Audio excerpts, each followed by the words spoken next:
नमस्कार दोस्तों, मैं अर्जुन आपका स्वागत करता हूँ A to Z सब्जेक्ट वाला के यूट्यूब चैनल में। दोस्तों आज मैं आपके लिए लेकर आया हूँ संविधान के टॉप 100 प्रश्न, जो वेरी मोस्ट इम्पोर्टेंट क्वेश्चन है सभी परीक्षाओं के लिए। सभी परीक्षाओं में बार बार रिपीट किए क्वेश्चन है, तो दोस्तों वीडियो को अंत तक जरूर देखना ताकि सभी क्वेश्चन आपको आसानी से याद हो जाएँ। साथ ही दोस्तों अगर आप हमारे चैनल पर पहली बार आए हैं तो हमारे चैनल को भी सब्सक्राइब कर लीजिएगा, साथ ही बेल आइकन को प्रेस कर लीजिएगा ताकि हमारे आने वाले वीडियो का नोटिफिकेशन आप तक पहुंचता रहे। चलिए दोस्तों वीडियो को स्टार्ट करते हैं। राज्य विधानसभा के निर्वाचन का संचालन कौन करता है? दोस्तों भारत का निर्वाचन आयोग करता है। भारत के किस राज्य में समान नागरिक संहिता लागू है? तो गोवा राज्य में समान नागरिकता संहिता लागू है, याद रखेंगे दोस्तों। अगला क्वेश्चन देखते हैं। राज्य का विधानसभा अध्यक्ष अपना त्यागपत्र किसे सौंपता है? उपाध्यक्ष को सौंपता है। विधानसभा के सदस्यों की निहरताओं से संबंधित प्रश्नों पर अंतिम निर्णय किसके द्वारा लिया जाता है? राज्यपाल के द्वारा। विधानसभा का सदस्य निर्वाचित होने के लिए न्यूनतम आयु क्या है? दोस्तों 25 वर्ष की आयु है, याद रखेंगे दोस्तों 25 वर्ष की आयु। अगला क्वेश्चन देखते हैं। राज्य सरकार के मंत्रियों के वेतन एवं भत्तों का निर्धारण किसके द्वारा किया जाता है? दोस्तों राज्य विधानसभा के द्वारा। वर्ष 1956 में कितने पुनर्गठित राज्यों में द्विसदनीय विधानमंडल थे? दोस्तों 5 में, याद रखेंगे। प्रथम महिला मुख्यमंत्री भारत के किस राज्य में बनी थी? उत्तर प्रदेश राज्य में बनी थी। अंडमान एवं निकोबार द्वीप समूह किस उच्च न्यायालय के क्षेत्र अधिकार के अंतर्गत आते हैं? दोस्तों कलकत्ता उच्च न्यायालय के अंतर्गत आते हैं, याद रखेंगे दोस्तों। अगला क्वेश्चन देखते हैं। उच्च न्यायालय के न्यायाधीशों के वेतन और भत्ते किस निधि से दिए जाते हैं? दोस्तों राज्य की संचित निधि से दिए जाते हैं। उच्चतम न्यायालय के निर्णय से पूर्व किस उच्च न्यायालय ने यह निर्णय दिया है कि एक बार में 3 बार तलाक कहने से तलाक होना गैरकानूनी है? इलाहाबाद उच्च न्यायालय ने। एक उच्च न्यायालय के न्यायाधीश अपना त्यागपत्र किसे संबोधित करता है? दोस्तों राष्ट्रपति को संबोधित करता है, याद रखेंगे दोस्तों। अगला क्वेश्चन देखते हैं। उच्च न्यायालय के न्यायाधीश की सेवानिवृत्ति की आयु क्या है? दोस्तों 62 वर्ष होती है।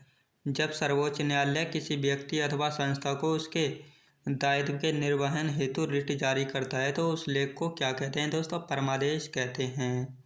भारत में उच्च न्यायालयों की कुल संख्या कितनी है? दोस्तों 25 होती है, याद रखेंगे दोस्तों 25।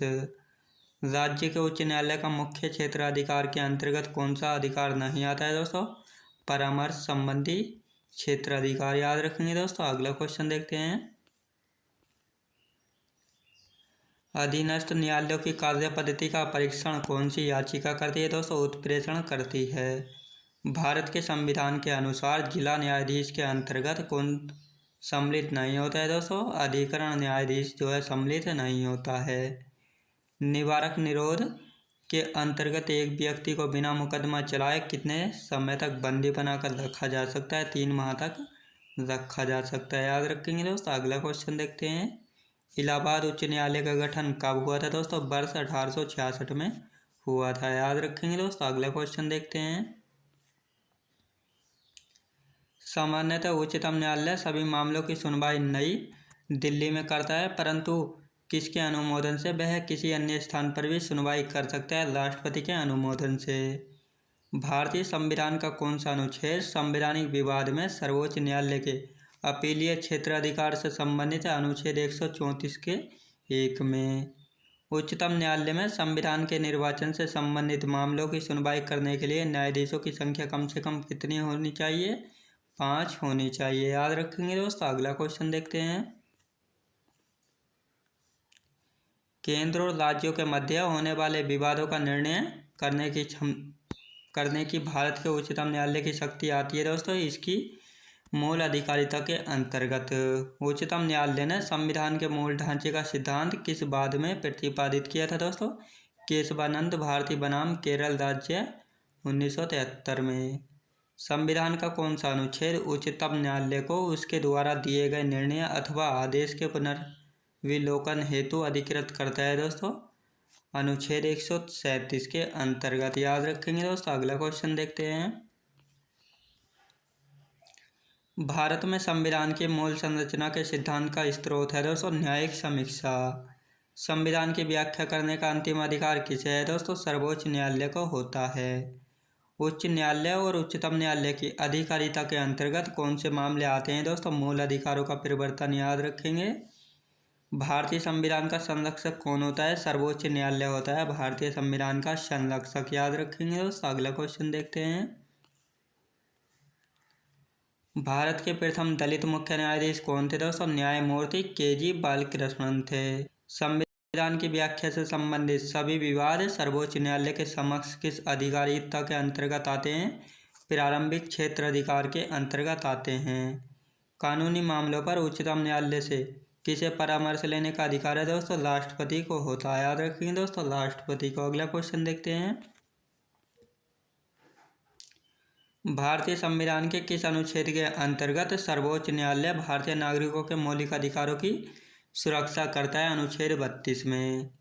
सर्वोच्च न्यायालय के न्यायाधीश नियुक्त होने के लिए किसी व्यक्ति को कम से कम कितने वर्ष तक उच्च न्यायालय में वकालत करनी होती है दोस्तों? 10 वर्ष तक वकालत करनी होती है। राज्यसभा के सदस्य किसके द्वारा चुने जाते हैं दोस्तों? राज्यों की विधानसभाओं के द्वारा चुने जाते हैं राज्यसभा के सदस्य, याद रखेंगे दोस्तों। अगला क्वेश्चन देखते हैं। विशेष अधिकार समिति में दोनों सदनों से कुल कितने सदस्य होते हैं? 25 सदस्य होते हैं, जिसमें लोकसभा के 15 तथा राज्यसभा के 10 सदस्य होते हैं। राष्ट्रपति द्वारा राज्यसभा में कितने व्यक्ति मनोनीत किए जाते हैं? तो 12 सदस्य मनोनीत किए जाते हैं। राज्यसभा के लिए नामांकित होने वाली प्रथम अभिनेत्री कौन थी? नरगिस दत्त थी, जो कि राज्यसभा सदस्य थी वर्ष 1980 से 1986 तक। लोकसभा की प्रथम महिला अध्यक्ष कौन थी? मीरा कुमार थी, जो कि 4 जून 2009 से लेकर 4 जून 2014 तक थी, याद रखेंगे दोस्तों। अगला क्वेश्चन देखते हैं। वे प्रथम लोकसभा अध्यक्ष कौन थे जिनके विरुद्ध लोकसभा में अविश्वास प्रस्ताव लाया गया था? जीवी मावलंकर के विरुद्ध। लोकसभा का सचिवालय किसके नियंत्रण में होता है दोस्तों? लोकसभा अध्यक्ष के नियंत्रण में होता है। भारतीय राजनीतिक व्यवस्था में कौन सर्वोच्च है दोस्तों? संविधान सर्वोच्च है, याद रखेंगे दोस्तों। अगला क्वेश्चन देखते हैं। भारत की संचित निधि पर कौन सा व्यय भारित नहीं होता है दोस्तों? भारत के प्रधानमंत्री के वेतन और भत्ते पर, याद रखेंगे दोस्तों। अगला क्वेश्चन देखते हैं। धन विधेयक संसद के किस सदन में पुनः स्थापित किया जाता है? केवल लोकसभा में। बजट की रूपरेखा किस विभाग के द्वारा तैयार की जाती है दोस्तों? आर्थिक कार्य विभाग के द्वारा। कर और सरकारी कामकाज के निर्वाह में हुई अन्य प्राप्तियों से संज्ञेय सरकार को प्राप्त होने वाला राजस्व किस निधि से में जमा होता है दोस्तों? भारत की संचित निधि में जमा होता है, याद रखेंगे दोस्तों। अगला क्वेश्चन देखते हैं। आर्थिक सर्वेक्षण प्रतिवर्ष संसद में कब प्रस्तुत किया जाता है दोस्तों? आगामी वर्ष के बजट के प्रस्तुतिकरण से पूर्व किया जाता है। कोई विधेयक धन विधेयक है अथवा नहीं, इसका निर्णय कौन करता है? लोकसभा अध्यक्ष करता है। लेखानुदान संघ सरकार को किस प्रकार की अनुमति प्रदान करता है दोस्तों? निश्चित अवधि के लिए भारतीय संचित निधि से धन निकालने की, याद रखेंगे दोस्तों। अगला क्वेश्चन देखते हैं। भारत के राष्ट्रपति ने किस एकमात्र मामले में जेबी वीटो की शक्ति का प्रयोग किया था दोस्तों? भारत डाकघर विधेयक में। किसी भौगोलिक क्षेत्र को अनुसूचित क्षेत्र घोषित करने का संवैधानिक अधिकार किसे प्राप्त है दोस्तों? राष्ट्रपति को प्राप्त होता है। वर्तमान में राष्ट्रपति का मासिक वेतन कितना है दोस्तों? 5 लाख रुपए, याद रखेंगे दोस्तों। अगला क्वेश्चन देखते हैं। वह राष्ट्र का प्रतिनिधित्व करता है परंतु राष्ट्र का नेतृत्व नहीं करता, यह उक्ति किस पर लागू होती है? भारत के राष्ट्रपति पर लागू होती है, याद रखेंगे दोस्तों। अगला क्वेश्चन देखते हैं। भारत के राष्ट्रपतियों में से कौन बिहार का राज्यपाल रह चुका था दोस्तों? डॉक्टर जाकिर हुसैन और श्री रामनाथ कोविंद। निर्विरोध रूप से चुने गए भारत के प्रथम राष्ट्रपति कौन थे? नीलम संजीव रेड्डी थे। भारत के राष्ट्रपतियों में से किनका संबंध ट्रेड यूनियन आंदोलन से रहा है दोस्तों? बड़ा वेंकट गिरी का, याद रखेंगे दोस्तों, बड़ा वेंकट गिरी का। अगला क्वेश्चन देखते हैं।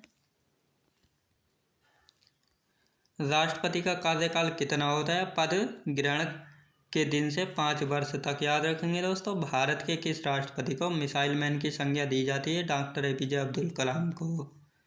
भारत के मुख्य न्यायाधीशों में से किसने राष्ट्रपति के रूप में कार्य किया था? जस्टिस एम हिदायतुल्लाह ने। अगला क्वेश्चन देखते हैं। भारत के उपराष्ट्रपति को पद से हटाने या डिसमिस संबंधी प्रस्ताव संसद के किस सदन में लाया जा सकता है? केवल राज्यसभा में। राष्ट्रपति की मृत्यु, त्यागपत्र अथवा हटाए जाने की स्थिति में राष्ट्रपति का पदभार कौन सबसे पहले ग्रहण करेगा? दोस्तों, उपराष्ट्रपति करेगा। राष्ट्रपति या उपराष्ट्रपति किसी के भी निर्वाचन में राज्य अथवा संसद के किस सदन के सदस्य भाग नहीं लेते हैं? दोस्तों, राज्य विधान परिषद के सदस्य भाग नहीं लेते हैं। अगला क्वेश्चन देखते हैं। लोकसभा में अविश्वास प्रस्ताव प्रस्तुत करने के लिए लोकसभा सदस्यों की न्यूनतम आयु कितनी होनी चाहिए? दोस्तों, 50 होनी चाहिए। भारत का प्रधानमंत्री सामान्यतः किस सदन का सदस्य होता है? दोस्तों, लोकसभा का होता है, याद रखेंगे।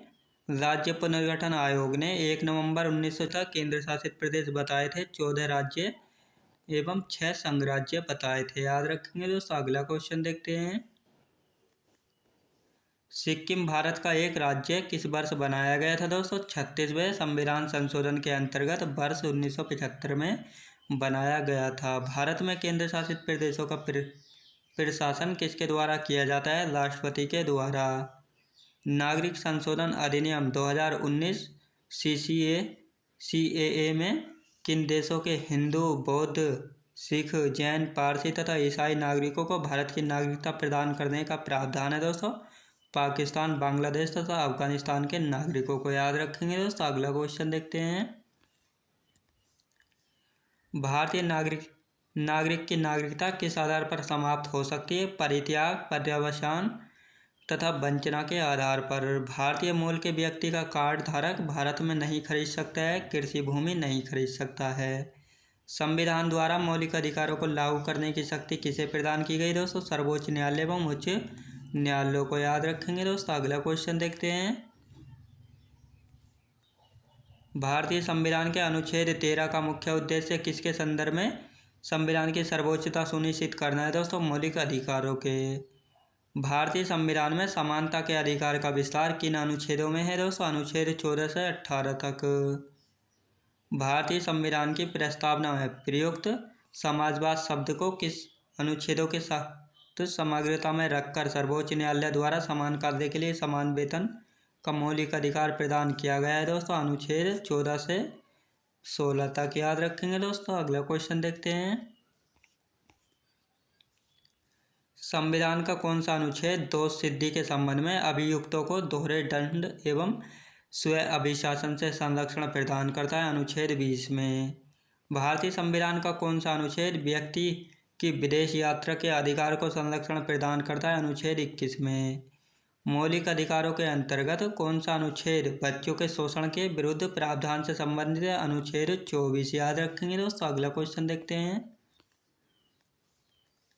भारतीय संविधान के अनुच्छेद 32 के अंतर्गत कौन से अधिकार परिवर्तित किए जा सकते हैं? मौलिक अधिकार। Doctor B R. अम्बेडकर ने मौलिक अधिकारों में से किसे संविधान का हृदय एवं आत्मा कहा था? संवैधानिक उपचारों के अधिकार को, जो कि अनुच्छेद 32 में है। जनगण मन को भारत के राष्ट्रगान के रूप में कब अपनाया गया था? दोस्तों, 24 जनवरी 1950 में, याद रखेंगे दोस्तों, 24 जनवरी 1950 में। अगला क्वेश्चन देखते हैं। भारत सरकार द्वारा अशोक स्तंभ को राष्ट्रीय चिन्ह के रूप में अंगीकृत किया गया था? दोस्तों, 26 जनवरी 1950 को। संविधान सभा की झंडा समिति के अध्यक्ष कौन थे? डॉक्टर राजेंद्र प्रसाद थे। संविधान सभा के कार्यों से संबंधित समिति के अध्यक्ष कौन थे? जी.बी. मावलंकर, याद रखेंगे दोस्तों। अगला क्वेश्चन देखते हैं। संविधान सभा ने डॉक्टर बी.आर. अम्बेडकर की अध्यक्षता में प्रारूप समिति का गठन कब किया था? दोस्तों, 29 अगस्त 1947 को, याद रखेंगे दोस्तों। अगला क्वेश्चन देखते हैं। Doctor B R. अम्बेडकर का संविधान सभा में निर्वाचन किस प्रेसिडेंसी से हुआ था? दोस्तों, बम्बई प्रेसिडेंसी से। भारतीय संविधान की प्रस्तावना में सम्मिलित स्वतंत्रता, समानता एवं बंधुत्व का सिद्धांत किस देश से लिया गया है? दोस्तों, फ्रांस देश से। भारतीय संविधान में निहित विधि द्वारा स्थापित प्रक्रिया किस देश के संविधान से ग्रहण की गई? जापान के संविधान से, याद रखेंगे दोस्तों। अगला क्वेश्चन देखते हैं। भारतीय संविधान में संसदीय विशेष अधिकार की संकल्पना किस देश के संविधान पर आधारित है? ब्रिटेन के संविधान पर। भारत के संविधान में सम्मिलित मूल अधिकार किस देश के संवैधानिक प्रावधानों से प्रेरित हैं? संयुक्त राज्य अमेरिका। भारतीय संविधान में 9वीं अनुसूची को किस संविधान संशोधन के माध्यम से जोड़ा गया था? प्रथम संविधान संशोधन के माध्यम से जोड़ा गया था, जो कि 1951 में किया गया था। अगला क्वेश्चन देखते हैं। भारत के संविधान के किस अनुसूची में विभिन्न राज्यों में अनुसूचित क्षेत्रों के प्रशासन और नियंत्रण के लिए विशेष उपबंध है? 5वीं अनुसूची में। सरकारों द्वारा शुल्क एवं कर लगाने का अधिकार संविधान की किस अनुसूची में उल्लेखित है? 7वीं अनुसूची में। राज्य भूमि सुधार अधिनियम को संवैधानिक सुरक्षा प्रदान करने हेतु इसे किस अनुसूची में सम्मिलित किया गया है? 9वीं अनुसूची में। याद रखेंगे दोस्तों। अगला क्वेश्चन देखते हैं। अध्यक्षात्मक शासन प्रणाली का आधारभूत तत्व क्या है दोस्तों? एकल कार्यपालिका। भारतीय संविधान में किसके अंतर्गत पंचायती राज प्रणाली की व्यवस्था की गई है? राज्य के नीति निर्देशक सिद्धांतों के अंतर्गत। किस देश के संवैधानिक प्रावधानों से प्रभावित होकर भारतीय संविधान में मूल कर्तव्य को सम्मिलित किया गया था? पूर्व सोवियत संघ के। याद रखेंगे दोस्तों। अगला क्वेश्चन देखते हैं। संघ की कार्यपालिकीय शक्तियाँ किस अनुच्छेद के अंतर्गत राष्ट्रपति में निहित? अनुच्छेद 53 के अंतर्गत। राष्ट्रपति लोकसभा को कब भंग कर सकते हैं? केंद्रीय मंत्रिमंडल की अनुशंसा पर। यदि भारत के राष्ट्रपति का पद रिक्त हो जाए और कोई उपराष्ट्रपति भी न हो, तब कार्यवाहक राष्ट्रपति कौन होगा? सर्वोच्च न्यायालय का मुख्य न्यायाधीश होगा। दोस्तों मैं उम्मीद करता हूँ आपको वीडियो क्वालिटी, कंटेंट वगैरह सभी कुछ आपको पसंद आया होगा।